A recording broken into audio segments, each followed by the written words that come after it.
அஸ்ஸலாமு அலைக்கும், welcome to சஸ் kitchen. இன்றைக்கி நம்ம ஆரஞ்சு ஜெல்லி பண்ண போகிறோம்.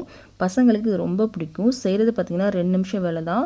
ரொம்ப டேஸ்ட்டாகவும் இருக்குங்க. நான் இன்றைக்கி 1.5 கப் அளவுக்கு ஆரஞ்சு ஜூஸ் எடுத்து வச்சுருக்கேன். ஃப்ரெஷ்ஷான ஆரஞ்சு ஜூஸுங்க. தண்ணி எதுவுமே சேர்க்காமல் நான் எடுத்து வச்சுருக்கேன்.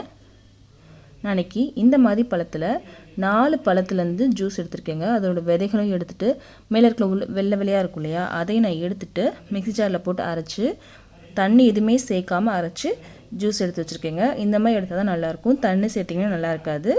இந்த மாதிரி 1.5 கப் எடுத்து வச்சுருக்கேன். இந்த ஜூஸை ஒரு சாஸ் பேனில் மாற்றிக்கலாம். இது செய்கிறது பார்த்திங்கன்னா 2 நிமிஷம் தான். ரொம்ப டேஸ்ட்டாக இருக்குங்க. ஆரஞ்சு ஜூஸ் சேர்த்தாச்சு. இதுக்கப்புறம் இதில் 2 டேபிள் ஸ்பூன் அளவுக்கு கார்ன்ஃப்ளவர் சேர்க்குறேங்க. கார்ன்ஃப்ளவர் சேர்த்தாச்சு. 2லேருந்து 3 டேபிள் ஸ்பூன் அளவுக்கு தாராளமாக சேர்க்கலாம். இந்த ஜூஸ் பார்த்திங்கன்னா நல்ல இனிப்பாகவே இருக்குது. அதனால 2 டேபிள் ஸ்பூன் அளவுக்கு சர்க்கரை சேர்க்குறேன். சர்க்கரை ஜூஸோட இனிப்பு பொறுத்து தான் இருக்குது. நீங்கள் நாட்டு சர்க்கரையும் சேர்க்கலாம். நாட்டு சர்க்கரை சேர்த்திங்கன்னா கலர் இந்த மாதிரி வராது.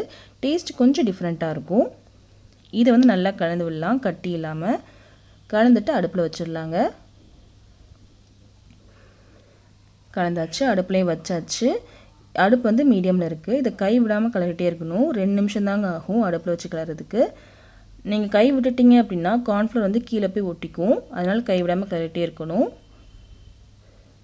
இங்கே பாருங்கள், இந்த மாதிரி வரணும். இப்படி எடுத்திங்கன்னா அந்த மாதிரி விழுகணும்.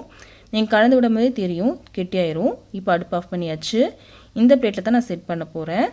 இதில் கொஞ்சம் தேங்காய் எண்ணெய் தடவி வச்சுருக்கேன். நீங்கள் நெய் கூட தடவிக்கலாம். எந்த பிளேட்டுனா நீங்கள் எடுத்துக்கலாங்க. இதில் சேர்த்தாச்சு. கலர் பாருங்கள் எவ்வளோ சூப்பராக வந்திருக்குன்னு. இது சூடாக இருக்குது. இது ஆறினதுக்கப்புறம் ஃப்ரிட்ஜில் நான் இன்றைக்கி ஒரு 3 மணி நேரம் செட் பண்ண வச்சுக்கிறேங்க. ஏன் நம்ம ஃப்ரிட்ஜில் வைக்கிறோம் அப்படின்னா, கட் பண்ணும்போது ஷேப் கரெக்டாக வரணும் அப்படின்றதுக்காக மட்டும்தான் நம்ம ஃப்ரிட்ஜில் வைக்கிறோம். நீங்கள் ஷேப் பிரச்சனை இல்லை அப்படின்னா நீங்கள் ஆறினதுக்கப்புறமே நீங்கள் கட் பண்ணி சாப்பிட்டுக்கலாம். ரொம்ப டேஸ்ட்டாக இருக்கும். ஒரு 3 மணி நேரத்துக்கு அப்புறம் பார்க்கலாங்க. ஃப்ரிட்ஜில் வச்சு 3 மணி நேரம் எடுத்துருக்கேங்க. பாருங்கள் எவ்வளோ சூப்பராக வந்திருக்கு பாருங்கள். கலர் நேச்சுரலான கலருங்க இது.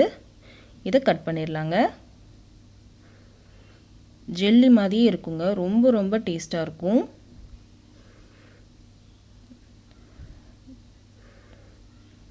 கட் பண்ணியாச்சு. நான் இன்னைக்கு ஒரு பவுலில் டெசிகேட்டட் கோகோனட் வச்சுருக்கேங்க. இது உங்கள்கிட்ட இல்லைன்னா ஒன்றுமே பிரச்சனை இல்லை.